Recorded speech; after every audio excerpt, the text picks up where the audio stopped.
Halo ayah bunda sekalian, seperti yang kita tahu, pandemi COVID-19 membuat sistem pembelajaran harus mengalami transisi dari pembelajaran offline menjadi online.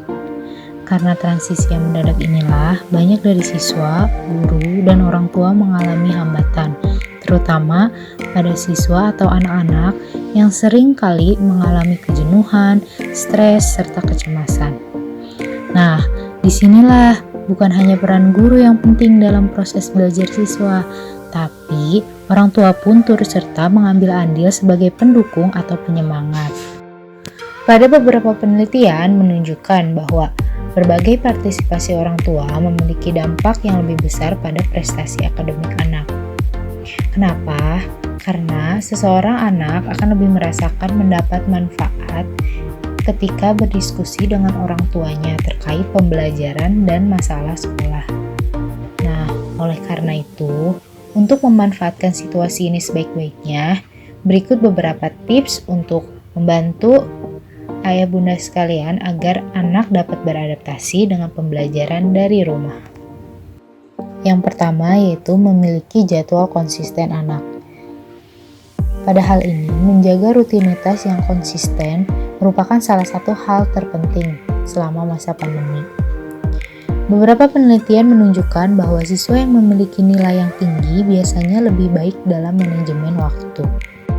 Di sini kita perlu mencoba untuk membangun struktur dan konsistensi sebanyak mungkin karena kita perlu membawa stabilitas kepada anak dan pembelajarannya di saat adanya berbagai perubahan dan ketidakpastian di masa pandemi ini.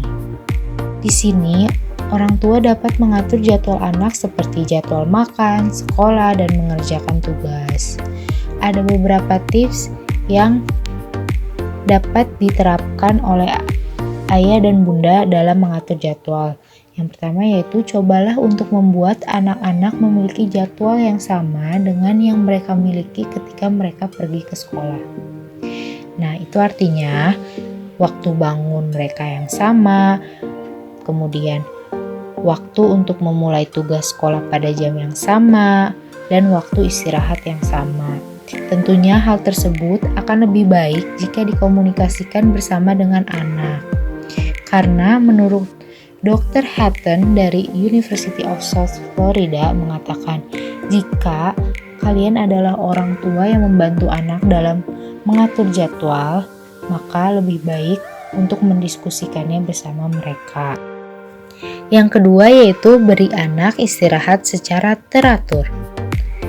Selama hari sekolah biasa, siswa sering menerima istirahat, baik itu istirahat siang ataupun istirahat perubahan periode kelas. Menurut Dr. Hatton, menerapkan kegiatan istirahat di rumah merupakan komponen kunci untuk memastikan seorang siswa dapat fokus selama studi online mereka.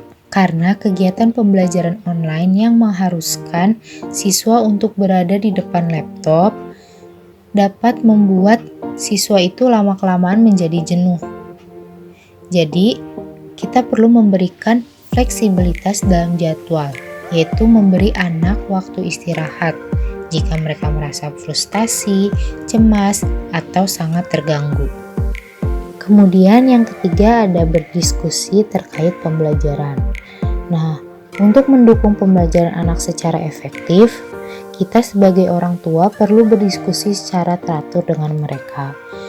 Di sini, Bapak dan Ibu tidak perlu menjadi ahli kurikulum ataupun mata pelajaran, namun harus tahu apa yang akan diperoleh anak ketika mempelajari suatu materi.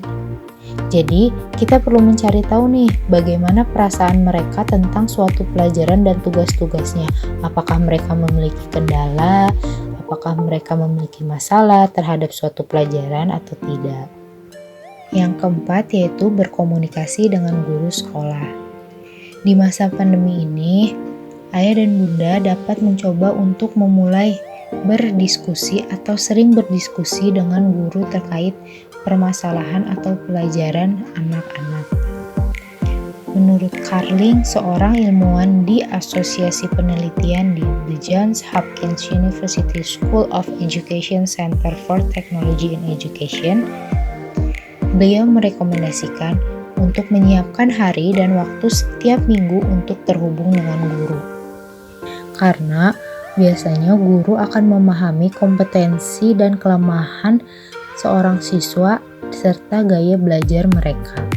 Guru sebenarnya dapat membantu lebih dari yang kita kira, karena mereka biasanya bersedia untuk membantu apapun masalah yang muncul.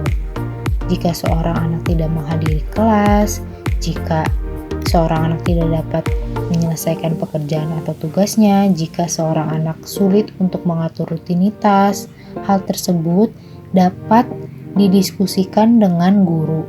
Biasanya, kurangnya komunikasi dengan orang tua dapat menjadi tantangan bagi seorang guru, terutama di lingkungan pembelajaran online. Karena guru tidak tahu nih apa saja permasalahan yang dialami siswa saat di rumah. Karena itu perlu kita sebagai orang tua untuk berdiskusi bersama dengan guru. Kelima yaitu beri feedback positif. Meskipun orang tua tidak dapat mengharapkan anak mereka untuk segera unggul dalam pembelajaran online, Dr. Hatton mengatakan sangat penting untuk mengetahui saat seorang siswa itu berprestasi dan secara positif memperkuat perilaku mereka saat melakukannya. Karena itu penting sekali untuk kita sebagai orang tua mengapresiasi apapun yang anak lakukan. Karena ketika seorang siswa unggul dalam suatu hal, sebaiknya orang tua itu harus bertindak sebagai pelatih afirmasi positif agar mendorong anak-anak tersebut melanjutkan apa yang mereka lakukan. Nah, perilaku memberikan feedback positif ini akan menciptakan lingkungan belajar yang mendukung dan memotivasi siswa, sehingga dapat mengarah kepada kesuksesan masa depan dalam studi mereka. Membangun sistem reward dapat membantu mempertahankan motivasi anak. Contohnya setelah anak-anak menyelesaikan tugas atau menyelesaikan kelas. Yang utama adalah di masa pandemi ini, penting bagi kita untuk tidak stres dan terus berpikir positif. Meskipun harus dengan cepat mempelajari rangkaian alat online baru untuk mendukung pembelajaran, Dr. Hatton mengatakan mempertahankan sikap positif akan membantu anak Anda tetap tenang melalui apa yang merupakan pengalaman baru dan menegangkan. Karena itu, sangat penting untuk kita terus menebarkan pikiran positif kepada anak kita agar tidak stres. Dr. Hatton pula menambahkan, kita perlu menjadi teladan tenang, berperilaku positif saat pembelajaran online. Karena pembelajaran online sendiri merupakan hal baru bagi anak kita. Jadi merupakan hal wajar apabila mereka khawatir, mereka takut, dan mereka tidak tahu apapun. Nah, di sini Dr. Hatton pun menekankan bahwa kita tidak perlu takut untuk anak menyalahgunakan teknologi untuk hal-hal di luar sekolah seperti hiburan atau interaksi sosial. Karena hal tersebut menandakan bahwa mereka siap untuk menghadapi era revolusi 4.0 ini, di mana era ini sangat diperlukan untuk mengasah keterampilan teknologi kita.